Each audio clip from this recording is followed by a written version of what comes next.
출애굽기 5장으로 들어가면서 모세와 아론이 담대하게 누구에게 갔냐면 바로 왕에게 갔습니다. 그래서 하나님께서 이 백성, 내 백성을 보내라고 하십니다 라고 말할 때 애굽 왕 바로는 당연히 여호와가 누군데 이런 반응이죠. 나는 여호와를 알지 못한다. 왜 내가 말하자면 내 노예들, 내 소유권 안에 있는 이들을 내가 왜 내어 보내느냐라고 하는 반응을 보인 것이죠. 그래서 그들을 내어 쫓게 되는 것입니다. 근데 그런 이제 대화 속에서 4절에 보면 이렇게 말합니다. 애굽 왕이 그들에게 이르되 모세와 아론아 너희가 어찌하여 백성의 노역을 쉬게 하려느냐 가서 너희 노역이나 하라. 자, 여기서 바로가 이 모세에게 하는 말은 뭐냐면 너희가 어찌하여 내 백성이 일하는 것을 쉬게 만들려고 하느냐라고 하는 반응이에요. 여기 쉬게 하다라고 하는 그 히브리적 의미는요, 원래 고삐를 풀다라고 하는 거예요. 그러니까 이걸 그 느낌대로 그냥 직역해서 풀어보면 너희가 어찌하여 내 노예들의 고삐를 풀으려고 하느냐 이런 느낌이에요. 그러니까 지금 바로 왕은 이스라엘 백성을 자기 소유물로 생각하면서 어떤 정도의 수준으로 보는 거예요? 고삐 꿰n 짐승, 그런 정도의 수준으로 보는 거예요. 그래서 어찌하여 네가 내 이 노예들의 고삐를 풀려고 하느냐라고 하면서 말하자면 황당하다는 식으로 지금 반응을 하는 거죠. 자, 5절 이렇게 전에 이야기가 또 진행이 됩니다. 바로가 또 이르되 이제 이 땅의 백성이 많아졌거늘 너희가 그들로 노역을 쉬게 하는도다. 여기 이 땅의 백성이 많아졌거늘 이 표현에 대해서 조금 학자들 간의 견해가 좀 여럿 있는데 전체적인 흐름을 볼 때 이것은 이런 뜻으로 보는 게 가장 옳을 것 같습니다. 뭐냐면 지금 세월이 흘러서 원래는 어느 백성이 가장 많아졌어요? 이스라엘 백성이 뭐 가장 많다기보다 이스라엘 백성의 숫자가 꽤 많아진 거예요. 그래서 애굽이 그 이스라엘 백성이 불어나는 것을 두려워해서 산하 제한 정책을 쓴 거잖아요. 그래서 2세 이하 남자들 다 죽이려고 하고 막 물에 빠뜨려 죽이려고 하고 그게 대략 몇 년 전의 일이에요? 80여 년 전의 일이에요. 그렇죠? 그때에 살아남은 사람이 바로 모세인 거잖아요. 모세의 나이가 지금 한 80세 가까이 됐으니까 80여 년 전에 그러한 사건을 했다면 이스라엘은 지금 충분히 하나님이 원하시는 만큼의 수준으로 사람들이 늘어나긴 했어요. 하나님 원하시는 수요만큼 그들이 그 정도 번성하는 걸 결코 이스라엘이 막을 수는 없었지만 그 이후로도 이스라엘 백성이 물론 계속 불어났겠지만 애굽의 어떠한 그 일들로 인해서 굉장히 많이 늘어나거나 그러진 못했을 겁니다. 그 이후의 시점으로는. 그러면서 이제 애굽이 늘어났기 때문에 애굽 백성이 많이 늘어났기 때문에 이제 뭐가 더 필요하냐면 애굽 백성들을 섬겨야 될 노예들이 더 많이 필요한 거예요. 이 무슨 말인지 이해되십니까? 그래서 오늘 이 5절 9절을 보면 이 땅의 백성이 많아졌거늘 그래서 더 많은 노동력이 필요한데 더 많은 일들을 해야 되는데 너희가 어찌하여 그런 요구를 하면서 이 이스라엘 백성들이 동요하여 빨리 광야로 나가서 하나님 예배하자면서 일을 쉬게 만들려고 너희들이 조성을 하느냐 조장을 하느냐 그런 반응인 거예요. 이 흐름이 이제 이해가 좀 되시리라 봅니다. 그렇게 이제 바로가 화를 내면서 내쫓게 되죠. 자, 6절부터 9절까지 한번 쭉 함께 읽어보겠습니다. 시작. 바로가 그날에 백성의 감독들과 기록원들에게 명령하여 이르되 너희는 백성에게 다시는 벽돌에 쓸 집을 전과 같이 주지 말고 그들이 가서 스스로 집을 줍게 하라. 또 그들이 전에 만든 벽돌 수요대로 그들에게 만들게 하고 감하지 말라. 그들이 게으름으로 소리질러 이르기를 우리가 가서 하나님께 제사 드리자 하나니 그 사람들의 노동을 무겁게 함으로 수고롭게 하여 그들로 거짓말을 듣지 않게 하라. 이 장면을 보면 바로가 얼마나 지금 화가 났는지 여러분 좀 느껴지실 거예요. 모세와 아론을 내어 쫓자마자 누구를 불렀냐면 이스라엘을 감독하는 애굽의 감독관들, 그다음에 작업 반장들을 불러들인 거예요. 불러들여서 뭐라고 지시하냐면 너희들 지금부터 이스라엘을 더 심하게 감독을 하되 그동안 벽돌을 만들어 낸 수요는 그대로 감하지 말고 하게 하되 지금까지는 너희들이 그 벽돌을 만들 때 쓸 볏집을 줬지만 이제는 그것마저도 이스라엘이 스스로 가져와서 스스로 공급을 해서 벽돌을 만들게 하라. 그러니까 일이 이중으로 더 생긴 거죠. 네. 그러니까 이렇게 바로 불러대서 얘기할 정도면 얼마나 바로가 화가 나고 분노했는지 알 수 있어요. 그런데 여기서 우리가 하게 되는 것은 뭐냐면, 왜 이렇게 분노한 바로가 모세와 아론을 그냥 돌려보냈는가예요. 여러분 생각해 보세요. 이렇게 분노했다면 모세와 아론을 매를 쳐서 보내든가, 니들 이런 어디서 그딴 소리를 해, 당장 주리를 틀어라. 우리나라 같으면 그러지 않겠어요? 너 배우가 누구야? 뭐 그러든가. 그렇게 감옥에 가두든지 매를 때리고서라도 돌려보냈을 텐데 그러지 않았다라고 하는 거죠. 그냥 돌려보냈어요. 니들의 일이나 해라 하면서 돌려보냈어요. 여러분 왜 그랬을까요? 바로가 1차적으로 우리 칼빈, 신학자 칼빈 목사님은 이 부분에서 이렇게 주석을 했습니다. 뭐냐면 이것이 하나님께서 모세와 아론을 보호하는 섭리였다. 바로가 함부로 그들의 몸에 손을 대지 못하도록 하나님이 지키고 계셨기 때문에 바로가 그 생각을 못하고 돌려보낸 것이다. 이렇게 주석을 했습니다. 충분히 옳은 말씀이라고 저도 동의를 합니다. 그리고 그와 함께 또 한 가지 보게 되는 것은 뭐냐면 바로의 잔꾀예요. 제가 볼 때 이것은 바로의 잔꾀 중에 하나예요. 뭐냐면 왜 그렇게 생각하냐면 9절 보세요. 9절에 보면 그 사람들의 노동을 무겁게 함으로 수고롭게 하여 그들로 거짓말을 듣지 않게 하라. 그렇게 이 얘기는요, 조금 원문에 가깝게 풀어보면 이런 느낌이 돼요.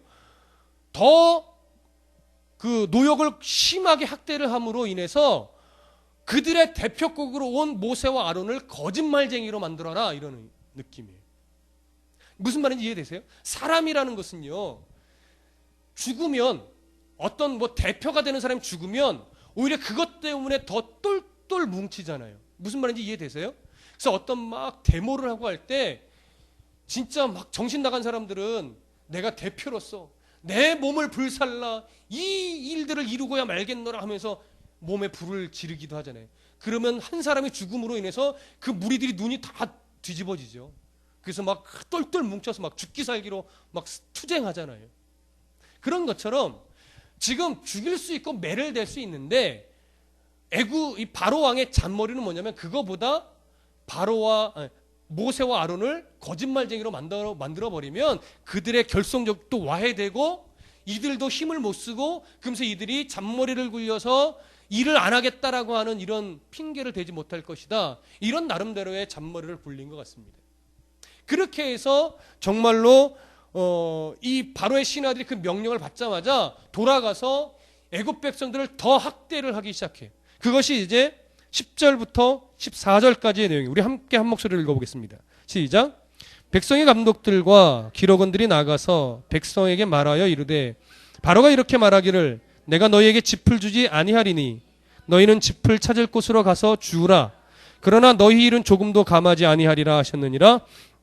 백성이 애굽 온 땅에 흩어져 곡초 구루터기를 거두어다가 짚을 대신하니 감독들이 그들을 독촉하여 이르되 너희는 짚이 있을 때와 같이 그날의 일을 그날에 마치라 하며 바로의 감독들이 자기들이 세운 바 이스라엘의 기록원들을 때리며 이르되 너희가 어찌하여 어제와 오늘에 만드는 벽돌의 수요를 전과 같이 채우지 아니하였느냐 하니라.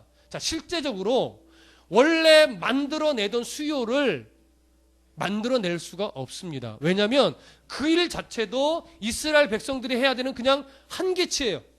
정말 쉬지 않고 일해야 그만큼의 벽돌을 찍어낸단 말이에요. 근데 그 한계치 안에 무슨 일까지 더 덧붙였냐면 바로 짚을 주워오는 일까지 덧붙였단 말이에요. 그러니 당연히 원래 예를 들어서 10,000개를 만들어야 된다 그러면 10,000개를 채울 수가 없죠. 왜? 일부는 가서 짚을 주워와야 되기 때문에. 그래서 당연히 못 만드는 거예요. 그래서 그런 고통을 통해서 그 결속력을 흐트러 놓고 모세와 아론을 지도자의 위치에서 떨어지게 만드는 지금 그 작업을 하려고 했던 거란 말이에요. 그래서 그 계획대로 되는 거예요. 그랬더니 이 이스라엘의 작업반장들, 그러니까 힘은 없죠. 그래서 이 애굽의 작업반장들의 지시를 따라서 이스라엘을 이렇게 통솔할 그 이스라엘의 직업반장들이 도저히 견딜 수 없으니까 어떻게 해요? 바로 왕을 찾아가는 거예요. 그것이 이제 15절 이하의 내용인데요. 자, 15절부터 16절까지만 읽어볼게요. 시작. 이스라엘 자손의 기록원들이 가서 바로에게 호소하여 이르되 왕은 어찌하여 당신의 종들에게 이같이 하시나이까? 당신의 종들에게 짚을 주지 아니하고 그들이 우리에게 벽돌을 만들라 하나이다. 당신의 종들이 매를 맞사오니 이는 당신의 백성의 죄니이다. 자, 모세가 이 글을 기록할 때에 의도적으로 지금 강조하여 반복하여 기록하고 있는 구절이 있습니다. 뭘까요? 보이십니까? 당신의 종이라는 표현입니다. 당신의 백성이라는 표현입니다. 그런데 우리가 여러분 기억하시겠지만 모세가 아론과 함께 바로를 만났을 때 하나님께서 바로에게 이스라엘을 향하여 뭐라고 표현했어요? 내 백성이다 표현했죠. 내 백성을 내보내라 이거예요. 이스라엘 백성을 하나님은 내 백성을 삼으셨어요. 근데 이스라엘은 지금 바로에게 찾아가서 뭐라고 말해요? 당신의 종들이, 당신의 백성이, 이걸 4번이나 반복하고 있어요. 그런데 지금 이들이 하나님을 모르는 상태냐? 아니요. 하나님을 경배하지 않았냐? 아니요. 몇 절을 보시냐면 4장 31절 한번 보시죠. 4장 31절 함께 읽습니다. 시작. 백성이 믿으며 여호와께서 이스라엘 자손을 찾으시고 그들의 고난을 살피셨다 함을 듣고 머리 숙여 경배하였더라.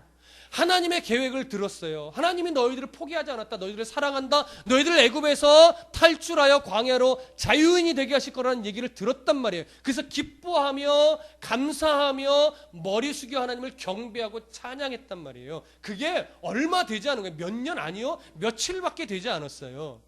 근데 지금 이 사건, 그래서 바로를 통하여 바로가 화가 나고 그래서 이스라엘을 더 압제하는 이 현실의 일로 인해서 이렇게 하나님을 경배하고 하나님을 찬양했던 무리들이 바로를 찾아가서 뭐라고 입을 열어요? 당신의 종들이 고통받고 있습니다. 당신의 백성을 좀 돌아보아 주시옵소서. 이게 얼마나 큰 겁니까? 하나님이 이들에게 있어서 하나님은 그저 조상들의 하나님밖에 아직 수준이 안 되는 거예요. 그리고 현실을 지배하고 주관하는 거는 누구라고 지금 여기고 있는 거예요? 바로라고 여기고 있는 거예요. 바로라고. 현실의 무게로 인해서. 우리가 하나님을 사랑해요. 하나님 예배해요. 하나님 경배를 받으세요. 하나님 뜻대로 살고 싶어요. 라고 오늘도 우리는 예배했지만 실제로 내 삶을 좌지우지하는 게 뭐냐고요. 내 삶을 좌지우지하는 거. 결국 돈 문제 아니에요? 결국 아이들 자녀 문제 아니에요? 대부분이? 결국 직장 문제 아니에요? 그 범주 안에서 우리가 힘들어하고 고민하고 하나님을 때로는 원망하고 또 하나님 도와주세요라고 말하는 대부분의 이유가 그거 아니에요? 근데 그게 그럴 수 있어요. 그 무게로 하나님을 찾아야 되는 게 마땅해요. 그런데 자칫 그 과정 속에서 우리는 경배는 하나님께 하되 실제로 현실은 나의 삶의 그 아주 그 자세한 부분 속에서는 누구에 매여 살아요? 상황과 형편이라는 것에 매여 사는 것이 우리들의 모습이라는 거죠. 이 어리석은 이스라엘 백성들을 책망할 것이 아니라 그게 내 모습이구나. 우린 이걸 발견하셔야 돼요. 하나님을 사랑하는 건 맞아요. 하나님을 경배해요. 근데 내가 힘들어하는 것은 늘, 부르짖는 것은 늘 내 지금 현실 이거에만 자꾸 우리가 매여 산다고요. 하나님이 원하는 것은 내 백성이 그 현실을 넘어서서 이 백성을 자유인이 되게 하고 하나님의 그 복된 나라로 이끌어 가실 그것으로 소망하여 기뻐하며 그 현실을 넘어서서 살아가길 원하는데 우리는 넘어가게 하시는 하나님을 보지 못하고 현실이라는 그 우물 속에 갇혀서 그 우물의 구멍으로만 하나님을 보는 거예요. 우물에 비춰진 그 하늘만 보는 거예요. 그 넓은 하늘을 보지 못하고 우물 안에 비춰져 있는 그 원 안의 하늘만 보니 현실에 매일 수밖에 없죠. 우리가 벗어나야 될 것이 그 신앙입니다. 하나님은 우물 안에 비춰진 하늘이 다가 아니시라는 거예요. 그걸 볼 수 있어야 돼요. 그걸 정말 삶으로 고백하는 신앙 수준으로 우리가 빨리 가셔야 된단 말이에요. 우리가 오늘 이 부분에서 그걸 보게 됩니다. 자, 그렇게 바로를 찾아가서 당신의 종이 고통받습니다. 도와주세요. 하나님께 당연히 도움을 청하고, 하나님, 우리가 하나님의 약속을 믿습니다. 비록 지금 고통스럽지만 잘 견뎌서 그 하나님의 뜻이 이루어질 때까지 우리가 믿음에 흔들리지 않게 해주십시오라고 하나님께 나아가 하나님의 백성이 고통스럽지만 이기게 해주십시오라고 말해야 될 백성이 바로를 찾아가서 당신의 종이 고통받습니다. 도와주세요 이러는 거죠. 여러분, 이게 내 모습인 걸 보시고, 그러나 그렇게 바로에게 호소했지만 바로는 뭐라고 반응합니까? 자, 17절 함께 읽어봅니다. 시작. 바로가 이르되 너희가 게으르다 게으르다. 그러 너희가 이르기를 우리가 가서 여호와께 제사를 드리자 하는도다. 세상은 게으르다 게으르다라고 말하는 거예요. 세상은 여러분들을 향하여 왜 이렇게 힘든가라고 말할 때 세상은 여러분들에게 이렇게 말할 겁니다. 성공하는 길을 모르시는군요. 세상은 그렇게 살아서는 안 돼요. 뒷돈도 주고 로비도 하고 성형도 하고, 그래서 외모부터 여러분들 성공할 수 있는 사람으로 만드셔야 돼요. 그래야 성공해요. 어떻게 해서든지 좋은 대학 보내야 하고요. 어떻게 해서든지 좋은 성적 내야 되고요. 유학 갔다 와서 자기의 캐리어를 쌓아야 되고요. 그래야 이 세상 살아갈 수 있지요. 그렇게 물러터져서는 이 세상 살아갈 수 없어요. 그게 세상의 방법이에요. 그래서 늘 우리가 집에 보면 하나둘씩 있는 것이 뭐냐면 성공하는 사람들의 7가지 습관, 어떻게 하면 10억 원을 만들 수 있는가, 이런 류의 책들, 자녀 영재로 키우기, 우리의 주된 관심은 주로 그런 류들이란 말이에요. 그렇게 세상에서 성공하는 것. 그래서 세상은 그렇게 못하는 우리들을 향하여 바보 같다, 왜 이렇게 세상을 살 줄 모르느냐, 지혜롭지 못하다, 그렇게 해서 어떻게 살려고 그래, 이렇게 가는 거죠. 근데 더 놀랍고 참 안타까운 것은 예수 믿는 가정에서도 너 그렇게 해서 어떻게 살 거냐, 고3인데 뭔 예배를 그렇게 다 드리려고 하느냐, 고3이 수련회를 꼭 가야 되겠니, 막 이런 식의 반응들, 이런 식의 가르침들이 일어나는 거예요. 하나님의 뜻이 그 가운데 어디에 있을까요? 하나님의 뜻이 없어요. 하나님이 우리 가정, 나 개인, 우리 자녀의 삶을 붙잡고 이끌어 가신다라고 입술로는 고백하지만 실제로 자녀는 어디에 매이게 만들어요? 실제로 나는 어디에 매여 살아요? 세상에 매여 살잖아요. 세상에 매이게 만들잖아요. 근데 여러분 살아보셔서 알잖아요. 물론 특별히 정말로 이렇게 막 회장집 이런 사람들은 다르긴 하더라고요. 그러나 그들이 부유하게 살고 그들이 어릴 때부터 유학을 다녀서 뭐 영어를 잘하고 뭐 토플을 잘하고 그럴 수 있지요. 학원 보내고 하면 공부 잘할 수 있지요. 좋은 학교도 갈 수 있지요.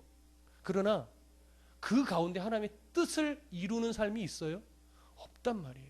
근데 우리는 자꾸 기준과 모델이 그런 사람들이 되는 거예요. 예수 믿는 가정이, 예수 믿는 자녀가 자꾸 인생의 모델이 그런 사람이에요. 잘 되고 성공하고 높은 자리에 앉고,